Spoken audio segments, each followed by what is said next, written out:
India's largest digital media network Suman టీవీతో చేతులు కలపండి. ఫ్రాంచైజ్ ద్వారా లోకల్ మీడియా పార్ట్నర్ అవ్వండి. నమస్కారం, నేను మీ జాహ్నవి. మనతో ఉన్నారు ప్రముఖ జ్యోతిష్య వాస్తు పండితులు, జ్యోతిష్య వాస్తు శిక్షణ నిపుణులు, లలిత ఉపాసకులు బ్రహ్మశ్రీ నానాజీపట్నాయక్ గురువు గారు. మాట్లాడేద్దాం. నమస్కారం గురుగారు. గురుగారు, సంకష్టహార చతుర్థి, మరి అందులో కార్తీక మాసంలో వచ్చే సంకష్టహార చతుర్థి చాలా విశిష్టం కదా. అయితే ఈ సంకష్టహార చతుర్థి ఈసారి ఏ రోజు వచ్చింది, ఆ రోజు ఆచరించవలసిన విధి విధానాలు ఏంటి? తప్పకుండా అమ్మా. మనము సర్వసాధారణంగా సంకష్టహార చతుర్థి నాడు గణపతిని ఆరాధిస్తూ ఉంటాం. గణపతి అతను ఒక గొప్ప విషయం చెప్తాడు. అదేవిధంగా మనకి శాస్త్రాల్లో కూడా కలౌ చండీ వినాయక అంటూ ఉంటారు. అంటే చండీని కానీ గణపతి తొందరగా అనుగ్రహిస్తారట కలియుగంలో. గణపతి ఏ భగవంతుని ఒక్క గణపతిని పట్టుకుని అన్నీ సిద్ధిస్తాయి. గానాపత్యులు అదే చేస్తారు. గణపతి స్వయంగా చెప్పింది ఏంటంటే, మా అమ్మ నాన్నలు డిస్టర్బ్ చేయకండి, నేను అన్ని ఇస్తాను కావాలంటే అంటాడట ఆయన. అవసరం లేదు, నన్ను అడగండి, అన్ని ఇస్తా అంటాడట ఆయన. అయితే ఈ చతుర్థి మనకి ఎప్పుడైతే సంకటహార చతుర్థి వస్తుందో ఎప్పుడైనా గుర్తుపెట్టుకోండి, సంకటములు అనేటువంటి దానికి అర్థం తెలుసుకోవాలి. మీరు ఎన్ని సంకటహార చతుర్థులు చేసినా క్లియర్ అవ్వదు, ఎన్ని పూజలు చేసినా క్లియర్ అవ్వదు ఒక విషయం తెలుసుకోకపోతే. ఎందుకు అంటే, అసలు సంకటం అంటే ఏమిటి? మీరు జనరల్ విషయాలను తీసుకొని సంకటం అనుకుంటున్నారా, నిజంగానే మీరు తీర్చలేనటువంటి స్థితిని పట్టుకొని సంకటం అనుకుంటున్నారా? ఎలా అంటే, నేను కొంతమందిని చూస్తుంటాను, వెళ్తూ ఉంటాడు. ఆ వ్యక్తికి ఏదో కొనుక్కుందామని వెళ్తే ఏదో వస్తువు దొరకలేదు. అయ్యో ఏమిటండి నా టైం ఇలా ఉంది, నాది బ్యాక్ టైం నడుస్తుందా? చాలా మంది ఉన్నారు. లేదా వెళ్తూ టైర్ పంచర్ అయిపోయింది. అయ్యో పొద్దున్నే పూజ చేసాం, సంకటహార చతుర్థి చేసాం, లేకపోతే లలిత సహస్రనామాలు చదివాము, లేకపోతే శివార్చన చేసాం, కారు పంచర్ అయిపోయింది ఏంటి? లేదా వెళ్తూ సడన్గా ఇంజిన్ ఏదో ఆగిపోయింది. అమ్మో ఏమిటి ఇలా అయింది అనుకుంటూ ఉంటాను. కానీ నేనేమంటానంటే, అసలు నీకు ఆ కారు పంచర్ అవ్వకపోయినా, కారు పాడవకపోయినా, కారుకి రిపేర్ చేసేవాడు ఎలా బతుకుతాడు అనేది ఒకసారి మనం ఆలోచించాలి. ఈ కాలచక్రాన్ని అర్థం చేసుకోవాలి. అర్థం చేసుకొని సంకటములు అంటే ఏమిటంటే, మీరు ఎన్ని ప్రయత్నాలు చేస్తున్నా అవ్వట్లేదంటే అప్పుడు దాన్ని సంకటం అనాలి. ఏమి చేసినా అవ్వట్లేదంటే అప్పుడు గణపతి దిగొచ్చి గణపతిని ఆరాధిస్తే అప్పుడు ఆయన దాన్ని క్లియర్ చేస్తాడు. గణపతి ముఖ్యంగా ఏంటంటే కేవలం ఆటంకాలు తొలగించడమే కదా, ఆటంకం ఇవ్వడం కూడా ఆయనదే పని. పూర్వం రాజులు ఒక రాజు మీద యుద్ధానికి వెళ్ళేటప్పుడు అక్కడ ఆపాలి, వాళ్ళని బ్రేక్ చేయాలంటే గణపతిని ప్రార్థించేవారు. మళ్ళీ ఇప్పుడంటే ఉదాహరణ ఎలా అంటే చెప్తా చూడండి. ఇప్పుడు మనం ఒక దగ్గరికి వెళ్తున్నాము, గణపతిని ప్రార్థిస్తున్నాం, ఏదో ఆటంకం జరిగింది. మనం ఏమనుకుంటాం, ఏమిటిది గణపతిని ప్రార్థిస్తే ఆటంకం జరిగింది ఏంటి అని. అది మనకు మంచిది కాదు కాబట్టి గణపతి మనకి ఆ రూపంలో అనుగ్రహించాడు. నీకు ఇది మంచిది కాదు, నువ్వు వెళ్ళకు. ఆ రకంగా అర్థం చేసుకోవాలి. కేవలం సంకష్టహార చతుర్థి చేసేస్తున్నా అంటే ప్రతి నెల చేసేస్తుంటాను నేను, అయినా కానీ ఏంటో నాకు అర్థం కాదు, ఏవేవో ఆటంకాలు కలుగుతుంటాయంటే గణపతి నీ యందు ఉన్నాడు కాబట్టి వాటిలో నువ్వు వాటి యందు నువ్వు అంటే వాటికి సంబంధించిన ఏదైనా చేస్తే నీకు ఇబ్బంది కలుగుతుంది కాబట్టి నీకు ఆటంకాలు కలిగిస్తున్నాడు అనే విషయం మనం అర్థం చేసుకోవాలి. అమ్మ ఎలా అయితే తల్లి పిల్లవాడిని పట్టుకొని వెళ్తూ ఉంటుంది, పిల్లవాడు ఏం చేస్తాడు, రోడ్డు మీద వెళ్తుంటే ఏదో కనబడింది, ఇలా వెళ్ళబోతాడు, టక్కన వెనక్కి లాగుతుంది. ఇప్పుడు తల్లి వెనక్కి లాగింది కదా అని చెప్పి తల్లి ఏమిటి ఆటంకాలు కలిగిస్తుందంటామా? వెనక్కి లాగిన తల్లి వల్ల అలా పిల్లవాడు ముందుకెళ్ళిపోయి ఏదో యాక్సిడెంట్కి గురవకుండా అది రక్షించిందంటావా? ఆ రకంగా ముందు గణపతి తత్వం ఏమిటి? రకరకాల గణపతులు ఉంటాయి. అందులో లంబోదర గణపతి అని ఉంటుంది. ఎవరికైనా ఆనందంగా లేడనుకోండి, లంబోదర గణపతి యొక్క అష్టోత్తరం చేస్తే అద్భుతమైన ఫలితాలు వస్తాయి. లంబోదర గణపతి అందులో పర్టికులర్గా మీకు లలితా సహస్రనామాల్లో ఒక నామం ఉంటుంది, కామేశ్వర ముఖాలోక కల్పిత శ్రీ గణేశ్వర. ఈ నామం కనుక చేసుకుంటే కేవలం గణపతి యొక్క అనుగ్రహమే కాకుండా ఆ పరమేశ్వరుడు పార్వతీదేవి యొక్క అనుగ్రహం కూడా కలిసి ఉంటుంది. గణపతి పార్వతీదేవి నుంచి పరమేశ్వరుడి నుంచి కలిసి వచ్చినటువంటి వాడు ఆయన. అది సంపూర్ణం అవ్వాలనే మనకు చూడండి, మనకి వినాయక చవితి నాడు మనం కథ చెప్పుకుంటాం.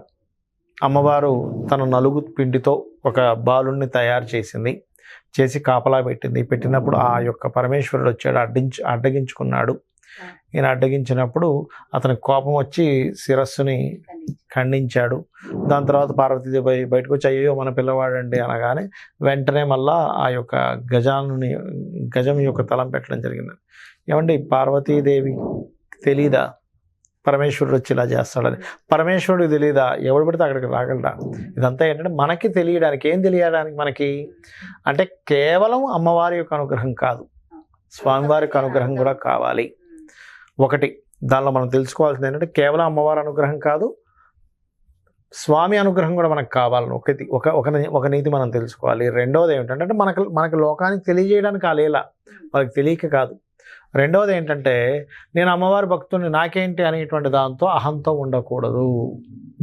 నేను ఆపుతాను ఉండకూడదు ఒకటి. మూడవది ఏంటంటే వాళ్ళిద్దరూ పార్వతీ పరమేశ్వరులు అంటే భార్యాభర్తలు, మధ్యలో ఎవరు అడ్డం ఉండకూడదు. చాలామంది చదివికి ఏం చేస్తుంటారంటే భార్యాభర్తల మధ్యకి ఎంటర్ అవుతూ ఉంటారు, వాళ్ళు గొడవలు పెట్టుకుంటూ ఉంటాయి, లేకపోతే వాళ్ళకి ఏదైనా ఇక్కడ చాడీలు అక్కడ చెప్పడం, అక్కడ చాడీలు ఇక్కడ చెప్పడం చేస్తుంటారు. అది చాలా పెద్ద దోషం అని చెప్పడం అక్కడ మూడవది. మరొకటి ఏమిటంటే అక్కడ కేవలం అమ్మవారి ద్వారానే గనక ఆ యొక్క గణపతి అంటే ఆ యొక్క రూపం ఉండుంటే అక్కడ ఈశ్వరుడి యొక్క అనుగ్రహం ఉండదు. ఈశ్వరానుగ్రహం కూడా ఉండాలంటే మళ్ళా ఆ యొక్క శిరస్సు ఈశ్వరుడు రూపంలో రావాలి కదా, అప్పుడు పరిపూర్ణం అవుతుందా ఆ యొక్క ఏదైతే ఉందో పరిపూర్ణం అవుతుంది ఆ అవతారం అనేటువంటిది. ఇంకోటి ఏంటంటే కేవలం అప్పుడు రావడమే కాకుండా గణపతి ఎప్పటి నుంచో ఉన్నవాడే, కాకపోతే అక్కడ మళ్ళీ ఆ యొక్క లీలలో అలా వచ్చాడు. మరొకటి ఏంటంటే మీరు గమనించండి, కొన్ని దేవతామూర్తులు, కొన్ని దేవతా స్వరూపాలు ఉంటాయి. అందులో గణపతి ఎలా అయితే మనం సూర్య భగవానుడిని చూస్తూ సూర్యుడిని ప్రార్థించినప్పుడు ఆ సూర్యుడి యొక్క తత్వం, ఆ సూర్యుడు మనతో మాట్లాడినట్టు ఎలా అనిపిస్తుందో, గణపతిని కనుక మీరు నిత్యము అనునిత్యము మన కనుక మీరు ప్రార్థించడం కానీ స్తోత్రాలు కానీ చేస్తున్నట్లయితే అతను మనం చేసే ప్రతి పనికి ఇండికేషన్స్ ఇస్తుంటాడు. ఆయన ఇండికేట్ చేస్తున్నావు ఇక్కడికి వెళ్ళకు, ఇది మంచిది కాదు, ఇక్కడికి వెళ్ళు మంచిది అని. అయితే అది ఆ ఇండికేషన్ సామాన్య మానవులకు అర్థం కాదు. ప్రత్యేకంగా గణపతిని నిత్యము పూజిస్తూ అనుక్షణము ఆయనతో సంబంధం పెట్టుకున్న వాళ్ళకి అర్థమవుతుంది, ఆ గణపతి నాకు ఇది చెప్తున్నాడు, ఇది వెళ్ళొద్దు అని చెప్తున్నాడు, ఇటు వెళ్తే ప్రాబ్లం వస్తుందని చెప్తారు. వాళ్ళు అలా జరిగినట్టే జరుగుతుంది. ఎందుకంటే కలియుగంలో ఆ తత్వము, ఆ యొక్క ఎనర్జీ తొందరగా కనెక్ట్ అవుతుంది. అది అయితే గణపతిని ఎప్పుడైనా సరే గరికతోనే అర్చించాలి. అది ఎప్పుడు అర్చించినాను, సంకష్టహార చతుర్థి అనే కాదు అర్చించాలి. రెండవది గరిక అంటే మనం కూడా గత వీడియోలో చెప్పాం, ఇలా మొలుస్తుంది, మళ్ళీ ముందుకు వెళ్ళి మళ్ళీ నాటుకుంటుంది. మళ్ళీ ఎందుకు అంటే గణపతిని సర్వసాధారణంగా ఎవరెవరు అర్చిస్తే ఎక్కువ ఫలితాలు వస్తాయి అంటే, ఒకటి అంటే ఏ ఇబ్బంది పడుతున్నటువంటి వారు, ఉద్యోగం లేదు గణపతి అర్చన చేస్తే ఉద్యోగం వస్తుంది, లేదా సంతానం లేదు గణపతి అర్చన చేస్తే సంతానం వస్తుంది. సంతానం లేని వారు సర్ప ఆరాధన, గణపతి ఆరాధన రెండూ చేయాలని చెప్తుంది శాస్త్రం. ఇంట్లో చేసుకోవచ్చు, ఆలయానికి కూడా వెళ్ళొచ్చు, తప్పులేదు.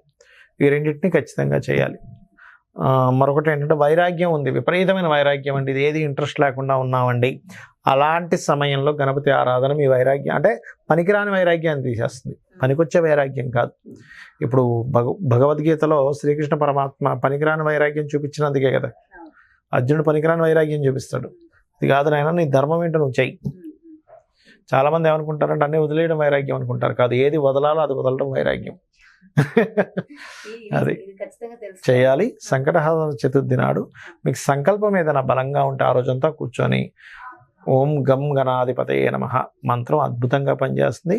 ఉండ్రాలు కానీ కుడుములు కానీ సమర్పించి ఆ ప్రసాదాన్ని మీరు కనుక స్వీకరించుకున్నట్లయితే ఇంకా తొందరగా మీ సంకల్పం అనేది నెరవేరుతుంది. ఉండ్రాలు కుడుములు, ఓకే, చాలా చాలా బాగా ఎక్స్ప్లెయిన్ చేశారు గురుగారు, థ్యాంక్ యూ సో మచ్. నమస్కారం. శ్రీమాత్రే నమః. చూసారు కదండి, ఇది కార్తీక మాసంలో వచ్చేటటువంటి సంకష్టహార చతుర్థి. ఖచ్చితంగా ఆ రోజు పాటించవలసిన విధి విధానాలు. మరి సంకష్టహార చతుర్థితో మనకి ఉద్యోగ వ్యాపారంలో అభివృద్ధి కావాలి అంటే ఏం చేయాలి, ముఖ్యంగా చాలా డీటెయిల్గా ఎక్స్ప్లెయిన్ చేశారు కదా గురుజీ. మరో చక్కటి ప్రత్యేకమైన కార్యక్రమంతో మళ్ళీ మీ ముందుకు చేస్తాను. మరి అదేవిధంగా మీ యొక్క జాతకానికి సంబంధించి కానీ, లేదంటే మీ ఇంటి వ్యాపార వాస్తుకు సంబంధించి కానీ గురువు గారిని సంప్రదించాలి, అపాయింట్మెంట్ కావాలి అనుకుంటే క్రింద డిస్ప్లే అవుతున్నటువంటి నెంబర్స్కి కాల్ చేయండి. నమస్తే.